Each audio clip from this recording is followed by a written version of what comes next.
Step is to actually go back over the material from the earlier part of the semester and talk about ways in which it might be relevant to problem number 3. Okay, and then we can end with the more recent material.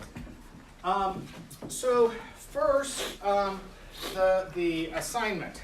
So you have it. It's obviously problem number 3: urban environmental justice issues in Tampa. Due by 5 p.m. on Friday, December 6th. Some logistics. Please submit it in either Microsoft Word or PDF. Send it as an actual attachment. Do not send me your Google Docs link that requires some secret password to get into, or you don't think so, but it actually, that's what it really does. So send me it actually as an attachment to an email, and put your name on the paper, because that's the only way I will know, how to give you credit.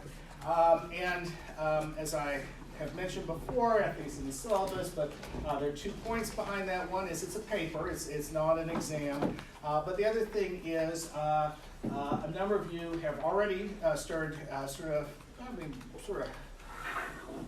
minimally, incrementally, but initially talking with me a little bit about some of your ideas or asking questions. But the idea is that what I want you to do is to engage in the problem solving and the analysis. I want this to be a good educational experience, not some sort of gotcha kind of like sometimes exams are, where you're like, oh, I studied all this material, and instead it's the exam doesn't look anything like what I thought it would. That's not the point. And so so then if it's not anonymous, then we can discuss, and you can ask me questions and so on and so forth. It probably is not possible to give everybody a detailed look at a draft. I mean, I just don't think there are enough hours to do that. So if I can't do it for everybody, I'm not gonna do that.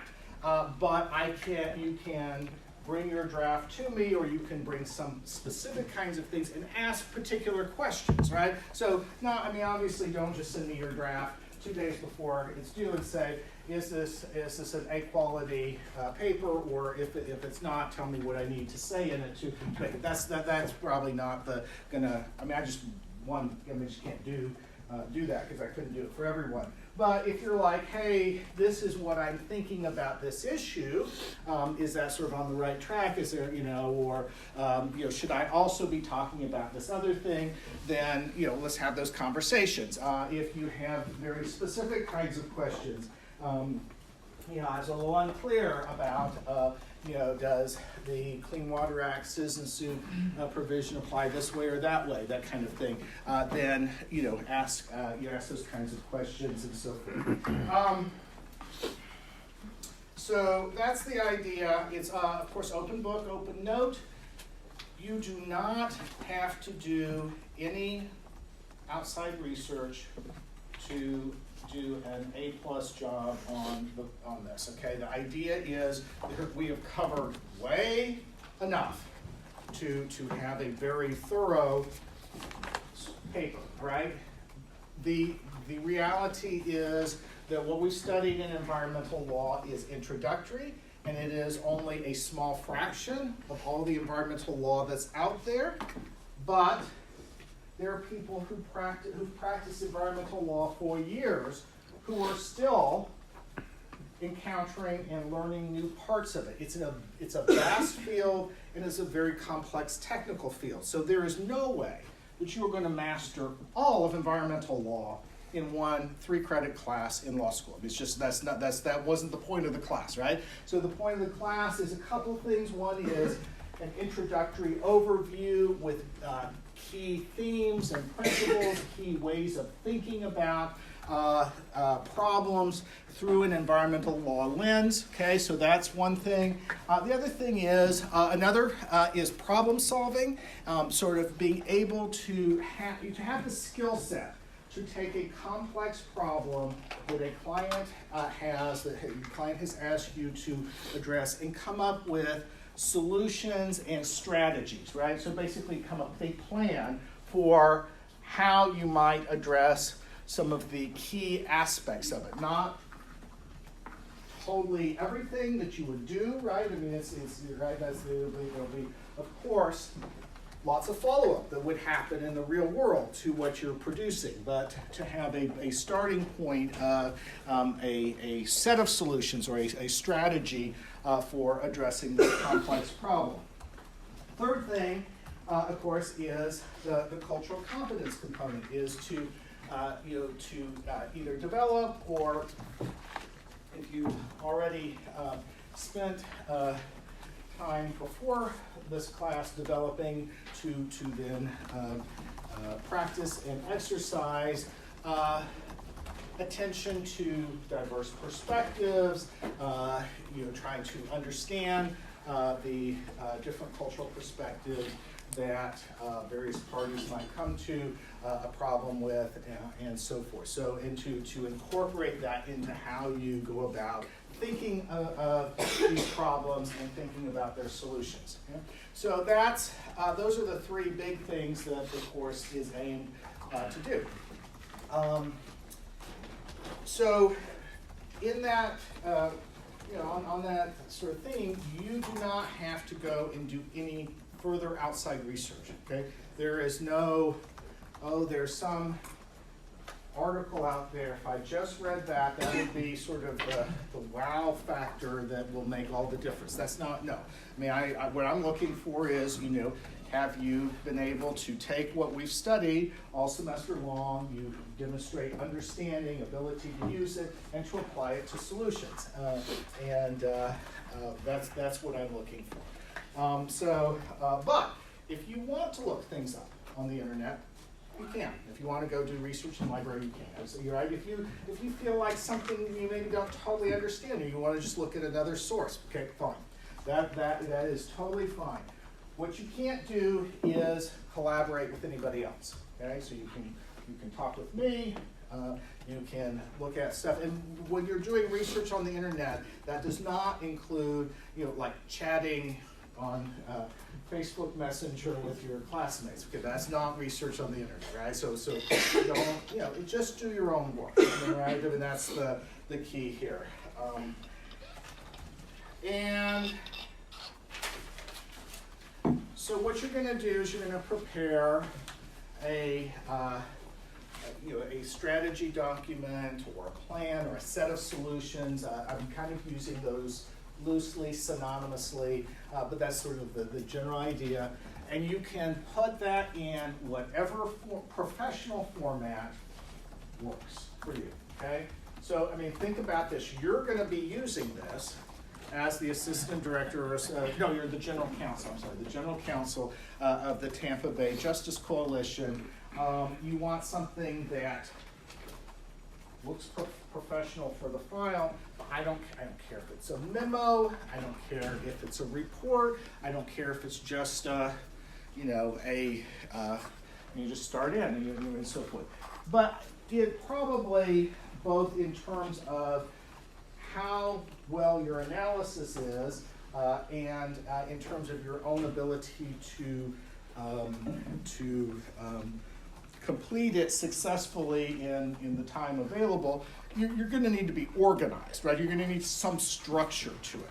Again, there's lots of different structures that will work. I'm not looking for a particular structure, but structureless is difficult to follow, right? And it will be a difficult document for you to use if once obviously you're going to be done with the class, but if you were doing this in the real world, right, that would be a difficult document for you to use. So try to use some structure. The other thing that's going to be expectation is that when you are referring to or applying law, you need to identify what the source of the law is. And again, you do not have to do any outside research. So the Saltzman and Thompson book, for example, may refer to Section 7 of the Endangered Species Act. It may not give the U.S. code number. It doesn't have to be the U.S. code number. If you're talking about the no jeopardy rule, you should refer to Section 7 of the Endangered Species Act. Once you've referred to something, if you put an abbreviation in parentheses, you can use the abbreviation after that. That's totally fine. Okay? But A, I want to know that you know what the law is. And B, again, if this were the real world, you would need some way to refer back to it. Even if this is a not especially formal document, right? It's just an internal working document, you need to have some idea what law you were talking about, right? So that's the main point of that. It doesn't have to be Blue Book. It can be in the text. It can be in a parentheses after your discussion. It can be in a footnote, an endnote, any number of things. So probably embedded video and audio is probably a little not so easy to do. But I mean, there's probably some outer limits.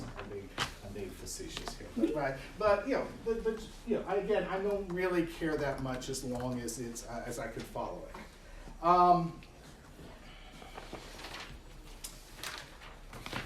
So let me stop with kind of the mechanics and ask if there's any questions about that. Okay, so let me then turn to a little bit more about how you how you're going to be evaluated and what some things that you will want to include. As we've been talking all along in terms of complex legal problem solving, you need to identify what the problem is, or that may be there may be multiple ways of identifying the problem, multiple dimensions, but that's basically framing the problem, and then identify the issues. And those aren't exactly the same thing, right? The framing is sort of the broader picture, and incorporated into the framing are your client's goals. Okay, so you have a client, they have some specific goals. So when you're developing solutions and strategies, they need to be attentive, oriented towards the client's goals, and your framing of the problem needs to be that. So then the issues. Then, of course, you'll want to talk about the context. And so there's environmental, social, political, economic, and institutional contexts. You want to be careful, because what you don't really want to do is just essentially retype everything that's in the problem into your set of solutions. The point is to focus more on the set of solutions, but your set of solutions will only make sense if there's some summary of the facts and the context in which the facts are written. Right? So you want to sort of have some balance there. I think that probably 3 sentences is probably too short, but if half or more of your end product is just regurgitating the facts of the problem, you're spending too much time and you're spending too many words on that. Okay, does that make sense? So it's really up to you what makes because part of it's going to depend on how you frame the problem. But you want to think about which facts and which sort of broader context makes sense for how you're going to go about addressing the problem. Okay? But you've got them here, right? Again, you don't have to go and do a lot of outside research. I mean, you've got lots of good information about what's going on in the Tampa Bay area. Okay? But the bulk of it, of course, is the set of solutions and the analysis that goes into the solutions. And the analysis includes both legal analysis, your traditional applying legal rules to facts. Sometimes your application part may be more speculative, like for example, you may, for example, in terms of standing, you might identify that the members of the Tampa Bay Justice Coalition have to have actually used on a regular basis the environment that is at issue, right? I mean, but you don't know whether they have or not, right? I mean, so all you're doing is saying, you know, as we think prospectively about how we're going to address this, one of the things is if we sue and we have to establish standing, we're going to have to plead that, you know, truthfully, that the plaintiff members of the Tampa Bay Justice Coalition actually use the environment that they are complaining is being adversely affected. Now remember, that's primarily more for, that ends up being sort of more for natural environment kinds of things. If they are being harmed, you know, so for, say for example, there is some sort of contaminated, leaking Superfund site, okay, that's much easier to establish standing, right? If they live next door to a leaking, contaminated Superfund site, right, they have a direct interest in having that site cleaned up, having the leakage stopped, because they are being directly exposed to the risk of the environment, right? You see that that's obviously much easier. If you know, and your group's probably not complaining about a butterfly in Utah, but right, I mean, if they were, they would have to actually go visit Utah and look for and enjoy and appreciate the butterfly, right? Does it make sense to everybody? So you don't have past facts to apply to. You're simply saying this is how it would apply, right? Okay, that kind of thing. But then also you're going to need to do non-legal analysis as well. You're going to have to think about some of the beyond the traditional sort of rules and you know, IRAC type of stuff. You know, what else is going to have to be considered as part of a solution? Is that going to be some sort of multi-stakeholder collaboration? If so, what would that look like? There's going to be a public education and engagement component. What might that look like? Funding, okay? So funding's not really, for the most part, very law-like. It's more policy, right? I mean, there's choices. I mean, it's possible if Congress has dedicated the funding and it's not being used, then you could bring a lawsuit. But for the most part, things like funding is more policy driven, okay? And so you just want to think about sort of beyond the law, how would you, and ideally integrate the non-legal strategies with the legal strategies. So, and then I want to give some attention to the grading rubric.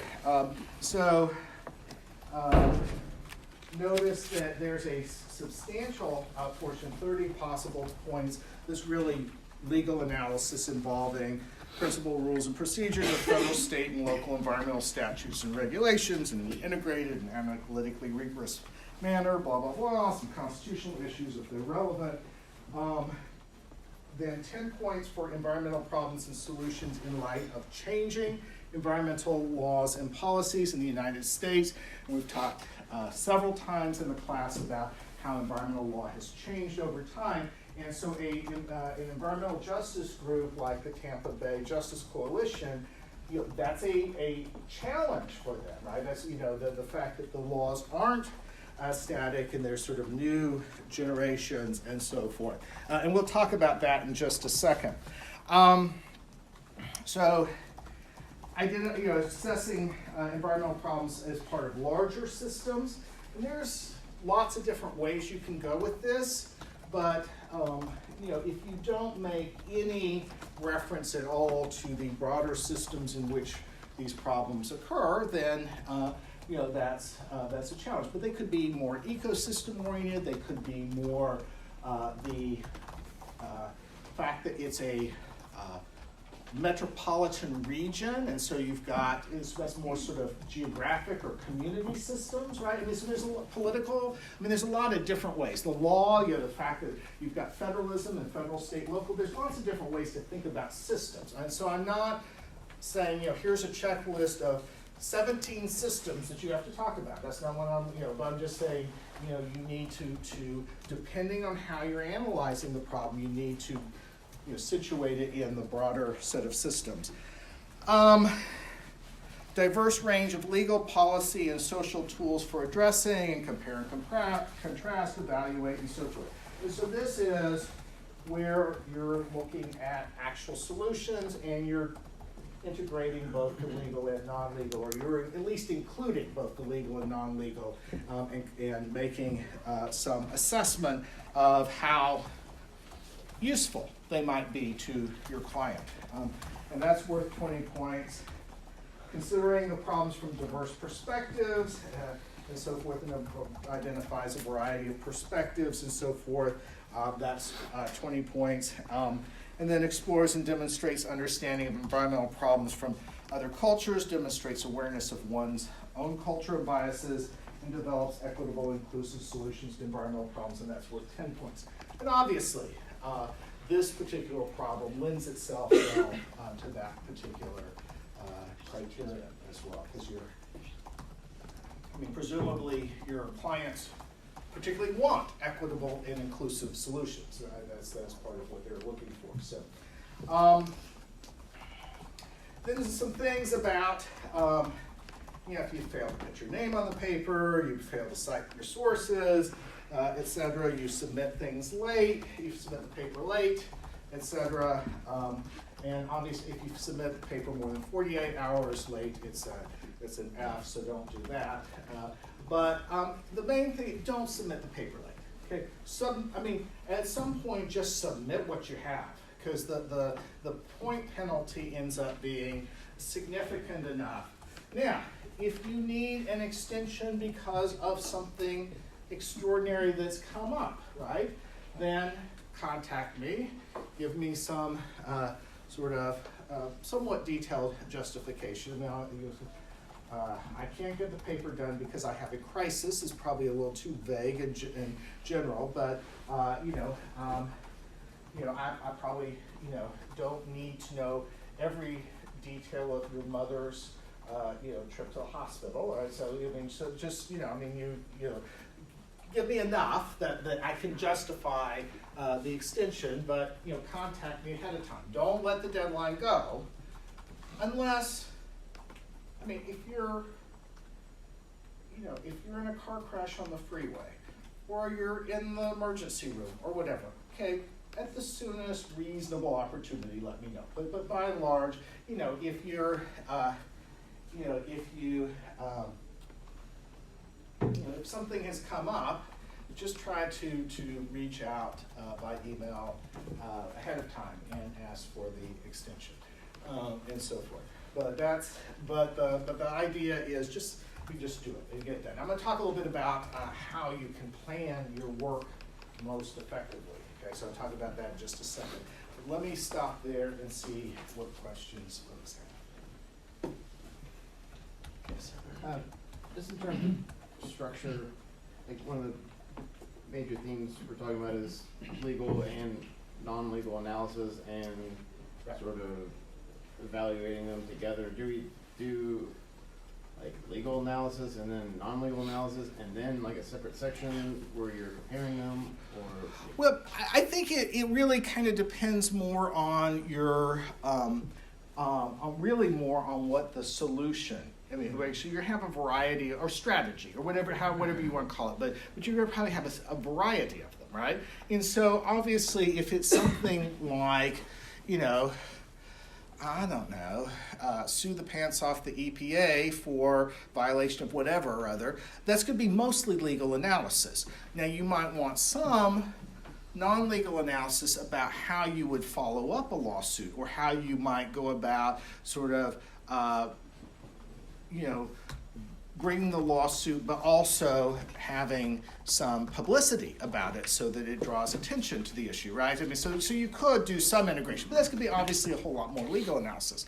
If one of your solutions is create a collaborative problem-solving process in which you bring in all the multiple stakeholders, right? It's going to be almost all non-legal, but through your paper now you've got some of both. On the collaborative process, you might want to identify that there can be issues about the legal authority, especially if you have government agencies involved. What sort of authority do they have to implement the outcomes of that process? Because it's sort of outside the normal. It's not notice and comment rulemaking, right? Do you see what I'm saying? So there can be some, but it doesn't have to be all the same, and you don't have to sort of organize. Okay, now I'm going to talk about legal. Now I'm going to talk about non-legal, and so forth. But does that make sense? Mm-hmm. Okay. All right. I have a related question.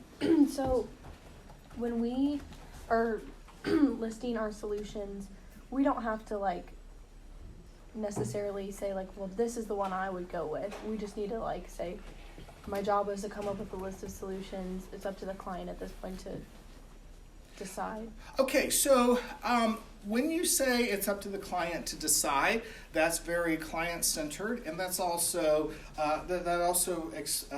you might want to say a little bit more about that, but it's an opportunity to reflect that cultural competence that, hey, you're not going to take over your client's problem, but for them. I mean, that you're not going to take power over their response away from these low-income communities of color, but instead you're going to present them with some options and so forth.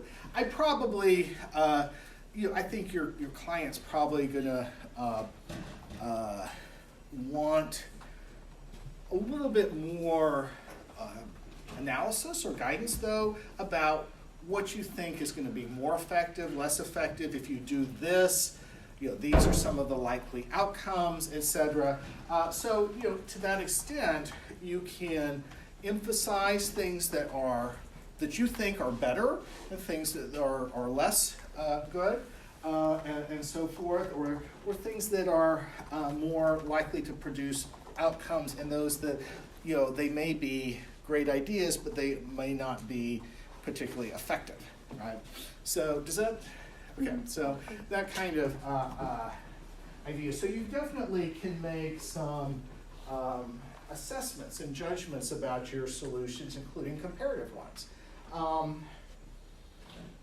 One way of thinking about a lot of these environmental problems is, kind of goes back to that fourth generation. They're often sort of toolbox, sort of multiple strategies or multiple solutions have to be used because none by themselves is effective. Now, if you think that's a bunch of silliness, that is, you do not have to, it's not like, Arnold said that, so I've got a parrot. You can say, hey, we need to pick something. We've got limited resources, or, there are, the idea that we're going to do a whole bunch of different things is not the way to go. I'm perfectly fine with that. But having sort of saying, well, we probably do need to do multiple things ties in with some of the sort of analysis of how environmental problems get solved. So, other questions? Yeah. When we're talking about gentrification in our paper, is that something we can just mention, or should we delve into the issue? Because that could be like a whole nother paper. So, I guess it kind of depends a little bit on what you mean by mention. I think the more rigorous analysis is gentrification and displacement, right? So you want to talk about that, some gentrification ends up being desired by the marginalized communities that could be affected by it because they don't want their communities to remain deteriorated and economically hampered and, that kind of stuff. They want to see new people, new businesses, new growth, and improved conditions and so forth. But the problem is, at what point does that then become displacement? So I think that's important to give some attention to that. I think if you're talking about, you make a passing reference to it in a sentence, that it's kind of hard to understand how it contributes to your analysis then, because there's more to it. But yeah, anybody could write 10,000 words on gentrification displacement alone. That would be overkill, right? And so you want to think about again how that particular aspect of the problem relates to solutions, because that's really what you're trying to do. You come up with a set of strategies or solutions. So what might you think could be a component of that? And we talked about several different kinds of things that could be considered and so forth. There's actually a real range there that you can choose from and so forth. And you might give some thought about what you think would be a good way of addressing the issues of surrounding gentrification displacement. But I think it's going to be an issue with the kinds of things that come up in the Tampa problem, whether it's brownfields cleanup, right, or green and blue infrastructure, because we know green gentrification is an issue. Those two big ones. Climate change. We didn't talk a whole lot about this, but I did give you an extra reading that says that if you had been sort of based on the climate change reading we've done and the environmental justice reading we've done, there is a problem with that as communities generally deal with climate change. You may have some low-income communities of color that are especially vulnerable from where they live, but those that aren't, those that may be in places that are less, at least physically and environmentally vulnerable, now become targets for people to move to, right? And so because the wealthier people may, for example, retreat from the coast and end up in example, people may retreat from the coast and end up in Ybor City, right? And now all of a sudden, Ybor City changes sort of its basic sort of makeup and dynamic and so forth. So that kind of idea. So the article was about this happening in Miami. Okay, so that's a challenge. So there are some ways to incorporate that into some of the other issues. Okay. What else?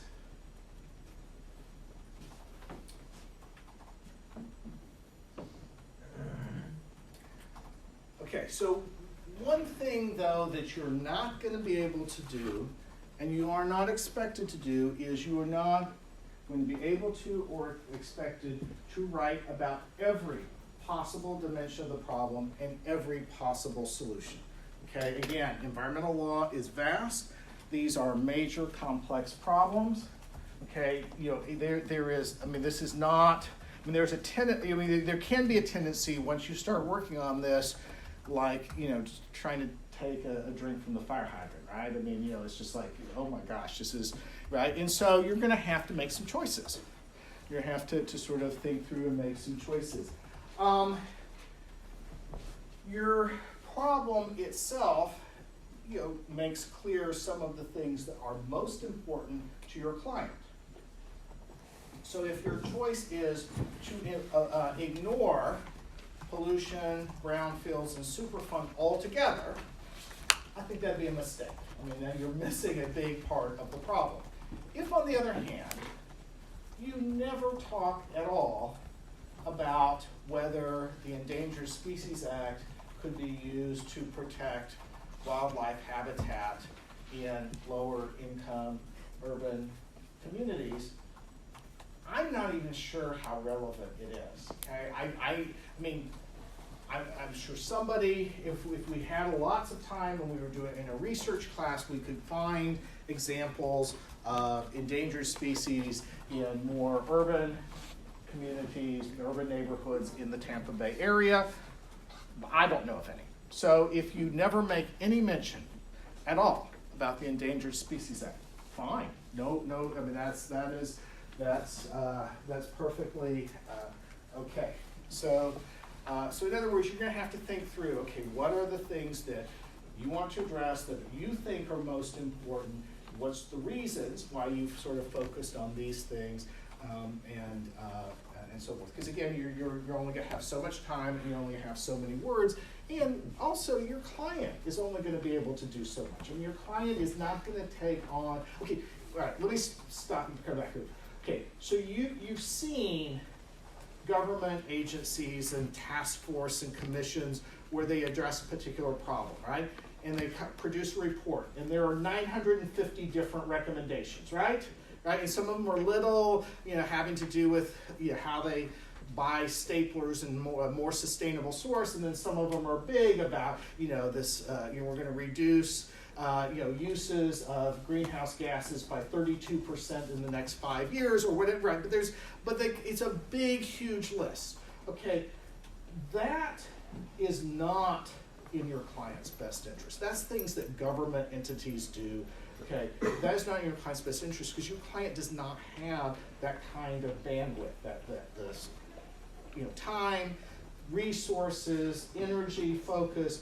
So you should pick some things. You should focus. Okay, if that makes sense. All right. Other questions? Okay. So let me next turn to some of the material that we talked about earlier in the semester, and kind of just run through that and give some thoughts, because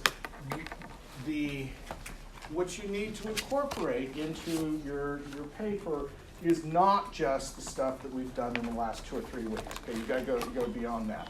And we've talked about that from time to time, but I just want to emphasize. We started out with the Safe Drinking Water Act.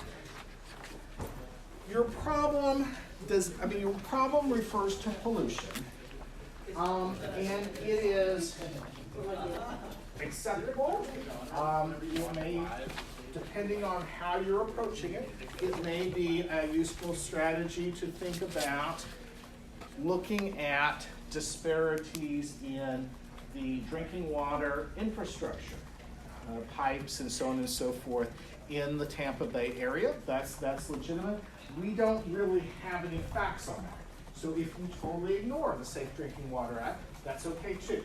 Okay, so that's really something where you can make a choice. But obviously, if you tackle it, then what aspects of the Safe Drinking Water Act would contribute to solutions? Can you sue the local water provider? Can you sue the EPA? Are there resources? So we talked about the revolving fund, right? The revolving loan fund, right? Okay, so for the health cities, okay, could that be used to target those? So that's some examples of how you might think through the Safe Drinking Water Act. But again, your facts don't suggest that there's anything disparate. There are cities where that's definitely an issue. I don't know of it being an issue in the Tampa Bay area, but it could be. Or you may want to even just do setups as a solution, do some sort of investigation or assessment. Okay. Next, we talked about the 4 perspectives. So, obviously one of them is environmental justice, so we've just kind of come back around to that. But you are certainly free to make references to, environmental rights, to sustainable development, and to cost-benefit analysis, or any of that. So that was the 4 perspectives. Obviously, you're using the legal problem-solving and cultural competence material, and you may want to just refer back to that material. It's very early in the semester, but it's 2 guides. We've used them all semester long, but you might just want to pull them up. Then we went into the basic structure of environmental law and all the sort of administrative law and constitutional law issues. If any of your solutions involve suing, especially a federal agency, those are going to be relevant, especially the standards of review, the APA. At what point do you have a claim that you can bring? Is there a final decision? That kind of thing. What's the standard of judicial review? Standing, ripeness, exhaustive administrative remedies, all those will be relevant.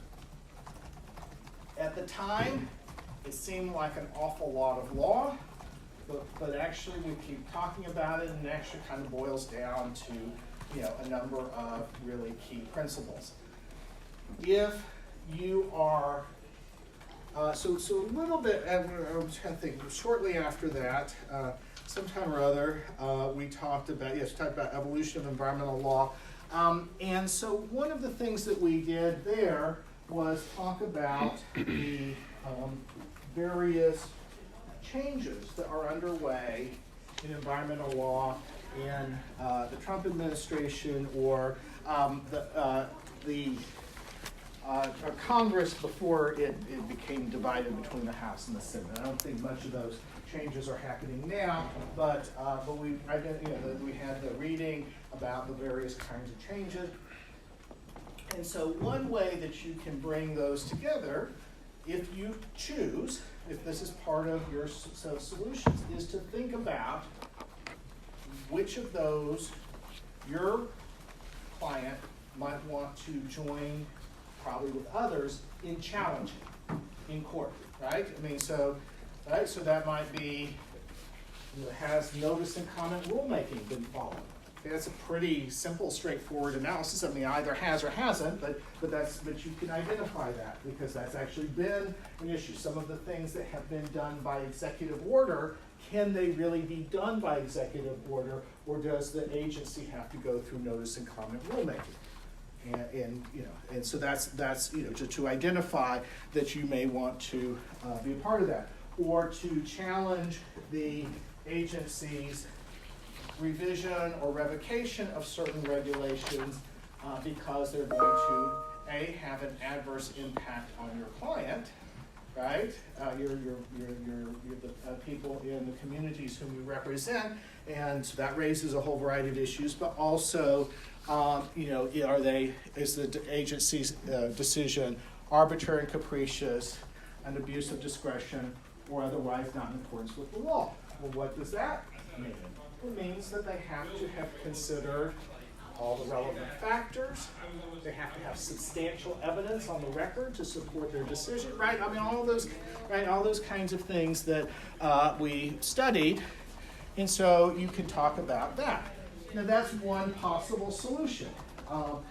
Being a part of a sort of major litigation strategy against what's going on in sort of in changing federal environmental law and federal environmental regulations is, on one hand, sort of elevates the justice aspects of your client's problems, right? So as you know, on the other hand, it takes a fair amount of resources, and you're probably going to need partners with other communities that are likewise affected, right? In order to sort of shoulder that litigation, because that's pretty significant litigation, right? So those are some things to think about there. A couple other things that I think are worth pointing out. Those readings about the changes in environmental law. We already talked about the fourth generation, okay, so the idea that there's generations and so forth. I think that's could be relevant. But the other thing is that some of those readings emphasize how private and local government action, particularly on climate change, has been where most of the action has been lately. The federal government has pretty much kind of backed off from that. And so we didn't repeat that reading when we got to climate change, because you'd already had it, right? Okay, but that's just relevant, right? I mean, that maybe more attention might be given to the private sector and to local governments, because that seems right now where the action really is. Okay, and that reading had a bunch of examples and so forth. So that's just something to think about. Endangered Species Act, as I mentioned, you could make a case for doing something there, but I don't know that it's especially relevant. Okay, so if you make no mention whatsoever of the Endangered Species Act, that is perfectly fine. NEPA, on the other hand, anytime you have a federal agency action, including federally funded, state, local, or private, or federally authorized state, local, and private. So, if for example, you have your Superfund site cleanup, okay, that's going to be subject to NEPA, okay, even if the cleanup's being done by the city of Tampa or by ABC Corporation, right? Okay, right. So because they're federal approvals that go into that, and so then the question is, so NEPA applies. Okay, so NEPA analysis is going to be, I think, probably a significant federal environmental law for your client, right? Because it involves environmental impact analysis, involves cumulative and synergistic impacts that your client wants considered, and it also involves public participation and information, which your client wants. Okay?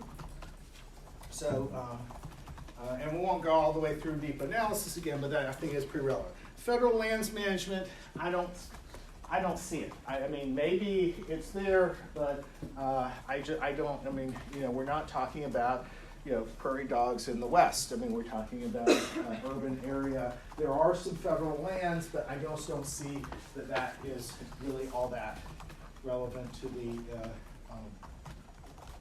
environmental justice issues that your client is addressing. Multi-stakeholder collaboration is, I think, a possible solution. And so you could think through that. What does that mean? How does it work? What are some of the benefits? What are some of the detriments? What are some different ways of structuring that? How would you think about that? So, and you can't be just sort of, gee, we love multi-stakeholder collaboration in general. Which stakeholders?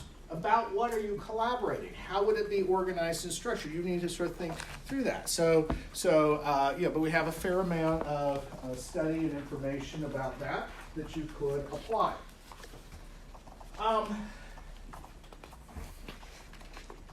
Conservation easements and land trust. Possible. But again, I think it might be a somewhat more limited set of solutions.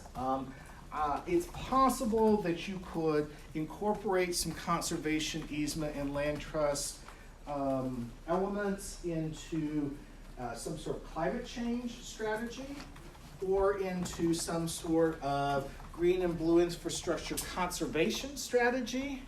Okay, so say for example, you're talking about sort of neighborhood parks or something of that sort, and maybe they want if they're private, privately owned, privately developed, would they be subject to some conservation easement? So you could think about that. But I think that for the most part, the kinds of issues we're talking about aren't overwhelmingly the sort of conservation easement and land trust sorts of issues. Clean Water Act. Okay, so Clean Water Act is a big statute, and some of the good luck. So they're going to go do trials. So, all right. So, Clean Water Act. So there's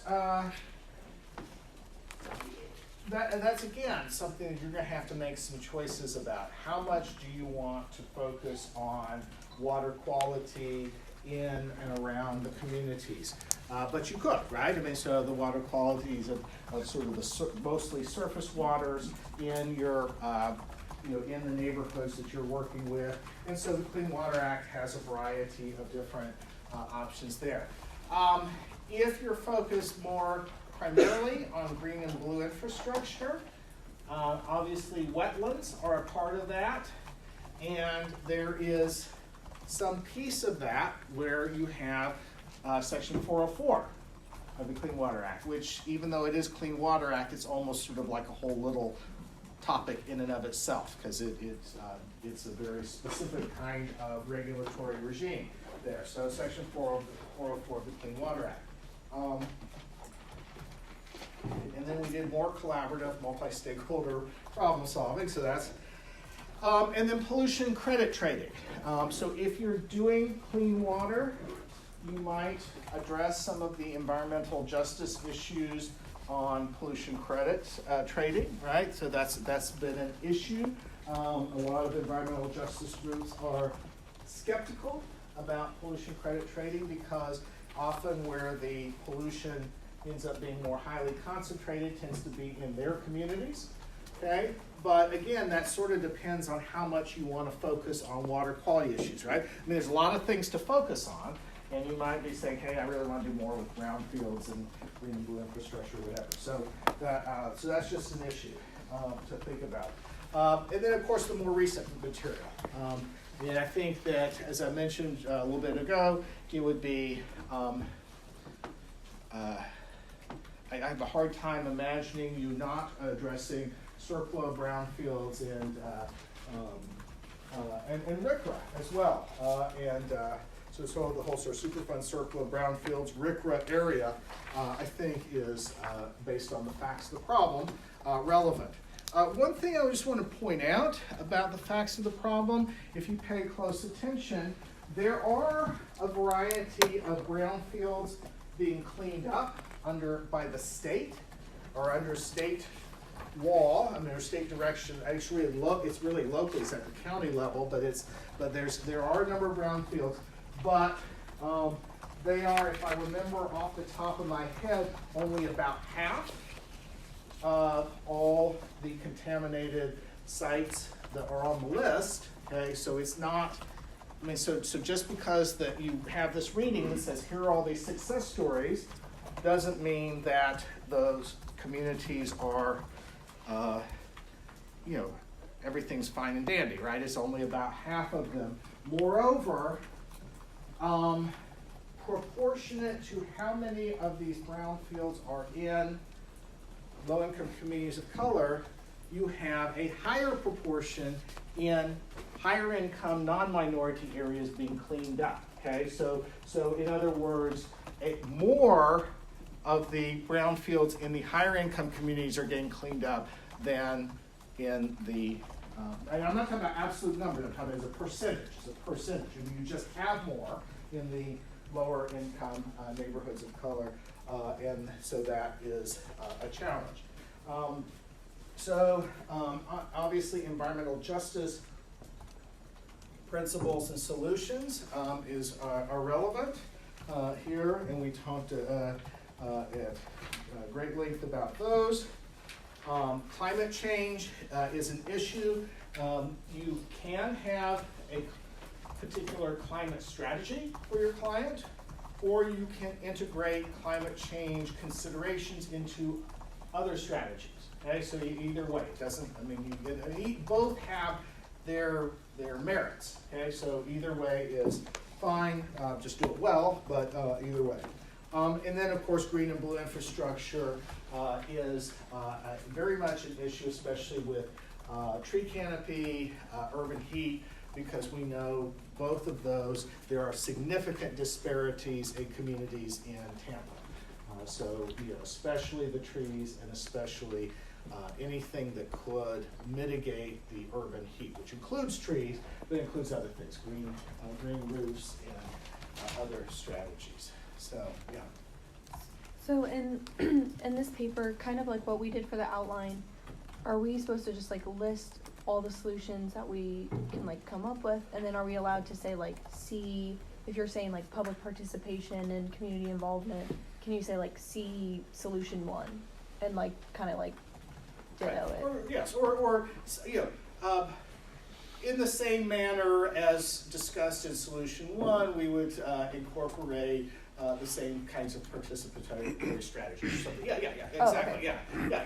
I mean, yes, you don't have to keep just repeating the same thing over and over again. So, now some of the application might be different. So, for example, standing, if you were challenging, say for example a change to some sort of Clean Water Act regulation would be different than standing challenging failure to prepare an environmental impact statement, right? Because it's actually just much easier to have standing if you're challenging a failure to prepare an environmental impact statement, because the entire public is the injured party, right? Because the part of the point is to inform the public, right? So does everybody see? So you don't want to get carried away and miss the fact that there might be some differences in your analysis.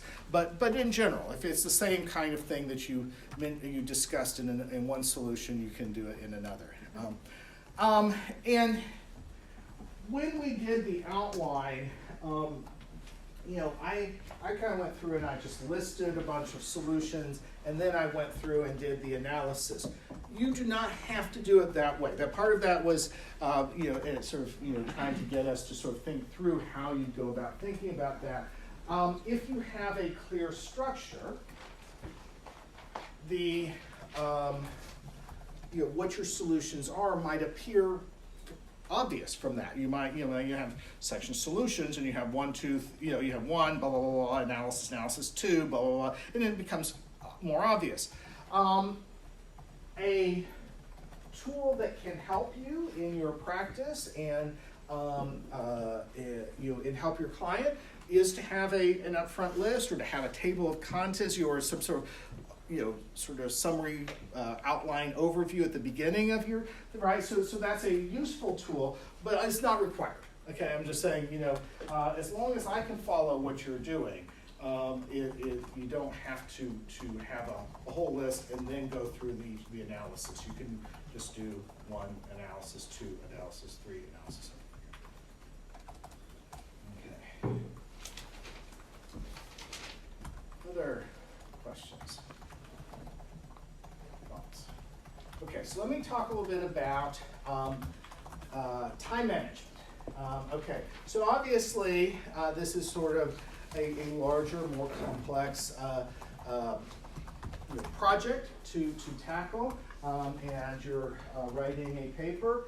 So I would strongly encourage you, especially since we don't have class next week, to spend some time in the next week or so, week to 10 days, doing some A, outlining, and B, just putting some ideas down in a document, okay? I mean, I would say on the paper, but actually you can write it down by hand to begin with, and then eventually type it, whatever works for you, okay? But all I'm saying is, I would spend some time now, while thoughts are fresh, and you're closer to having actually studied the material, rather than wait until, December 4th, and then sit down and say, oh my gosh, now I'm gonna write the whole thing, and and it takes you, a few hours just to get your mind back in the game, right? Because right, I mean, your mind's already in the game, so you might want to just, probably don't want to. You could write it all now, but if you don't want to do it, spend the time now, at least spend some time. Just and you got lots of other things going on. I totally get that, right? But anything that you can do now, even if you decide later you don't want to use it, you decide, okay, I need to change this, etc. You want to at least, I think, get a start on it. You need to plan for enough time to think, right? You need to have time to sort of strategize, to think through your analysis, what your solutions might be, etc., and also write. Okay, and I mentioned this before, but one of the danger zones for this type of paper is you spend an inordinate amount of time summarizing the problem, summarizing the facts and the context, okay?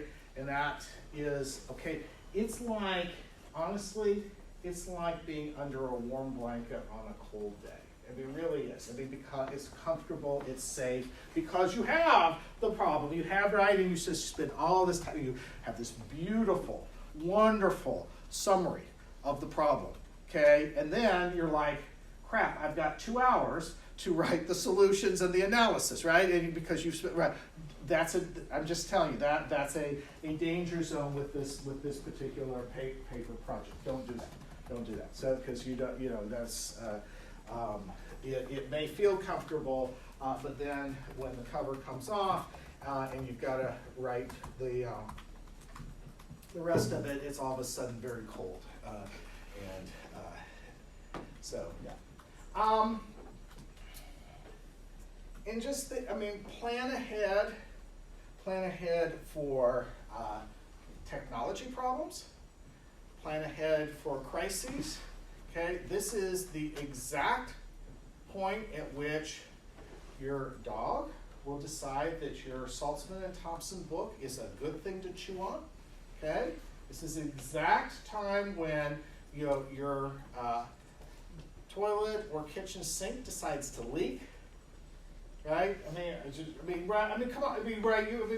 We've all been there, right? I mean, this is all I'm saying is if you've put everything in just the amount of time that you need to get it done before the deadline, that's when things go awry. Okay, so build in some buffer. Build in some buffer for things going awry. Build in some buffer for, hey, I got down this line of thinking and my thinking's now taking me in a different way and I want to sort of back up.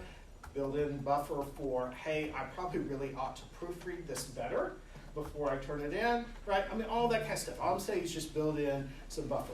This is not like I need 6 hours to write this, so I will start this 6 hours before it's due. That is not a good strategy for this, okay? So that's and if you want to, it's your choice. You got, I'm not trying to force you into one thing or another, but I'm just telling you over the years, sort of my observations and experiences and so forth. That's kind of those are some of the things that I see that students do that ends up not being so great for them. But also, you guys have been a great class, and it is entirely possible, and I hope that it is true for everybody in the class to earn an A. I do not, this is not some, there's no curve, there's no, I have to, submit so many C minuses or whatever, right? I'm going to grade it with the scale and based on the quality, and obviously this tends to be because of the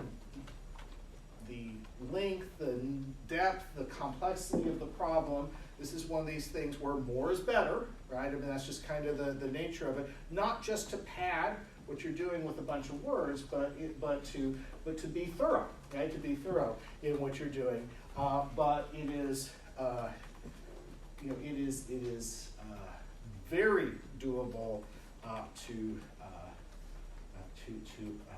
do an A-quality job on this. And in the end, this will serve you well. There are lots and lots of parts of practice of law that are not this, okay? There are times when you need to give a client a short, concise, straightforward answer. Boom, right?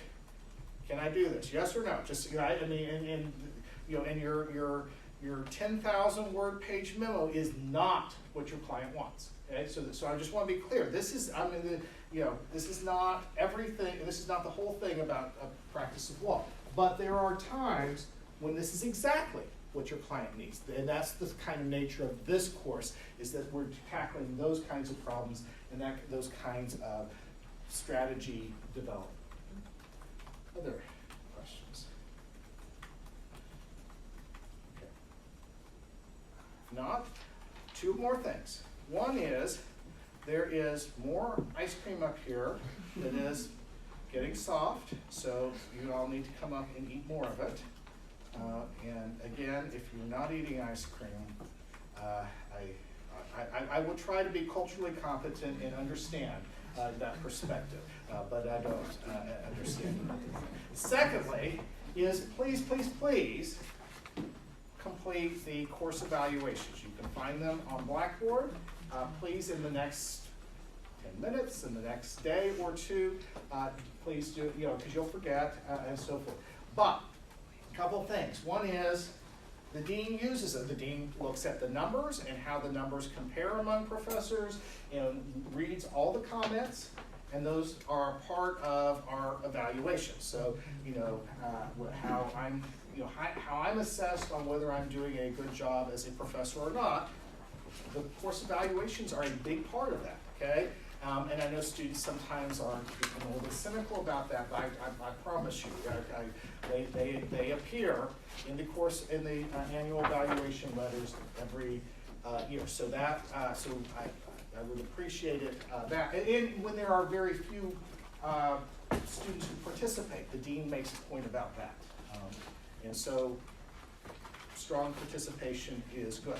The other thing is I care deeply about your learning, and I appreciate positive feedback, things that tell me, okay, I'm on the right track, that you actually are learning something, and that's good. And also, constructive ideas about, parts of the course that could be different or better or whatever. And tend to be on the whole pretty critical of myself. So every time that not just, I appreciate comments and emails and notes. People do that, and I love that. It makes a big difference. But it also helps if the administration is seeing that, because it ends up. You all know this. The university is overstretched and under-resourced, and so at times that gets a little discouraging. It gets discouraging for you, I know. Every time you pay your tuition, it gets discouraging, right? I understand that. But it also is helpful if the university administration, the law school administration see that you guys are learning things and stuff like that. So I would appreciate that. But please, join, come back and get more ice cream and eat up. And if there's still some left, somebody needs to take that, because I'm not going to take it to Portugal. So I have this stuff typed on the board. Oh, you do? Yeah. That's it.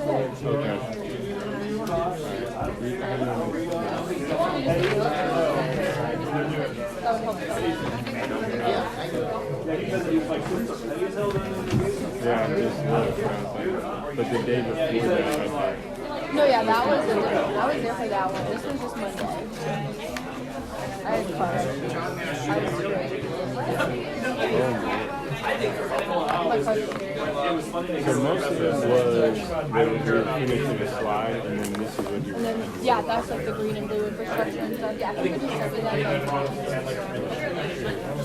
Can you send me the stuff beforehand? Yeah, Okay. yeah. Now, it might not make sense. No, that's okay. It'll make These are like the titles of the slides, probably. Oh, no, that's fine. That's okay. Thank you so much.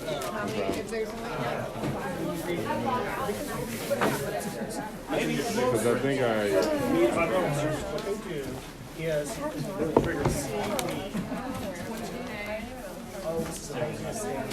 what they do is they obsess about the one critical function. Right? That's just, I'm just going to create a Google document and Oh, yeah, that's fine. Thank you so much. no problem, my pleasure. Do you have my I was glad I address, could or- do it. Now, let's put it in here right now. Go ahead, do it. You can ask. Which is not. And then just, I'm going to miss you. Sitting by you. You'll see her again. She's like, I'll never see you again. That's okay. You probably won't see me in your classes. You probably won't see me in your classes. Because I will never take another Cal class.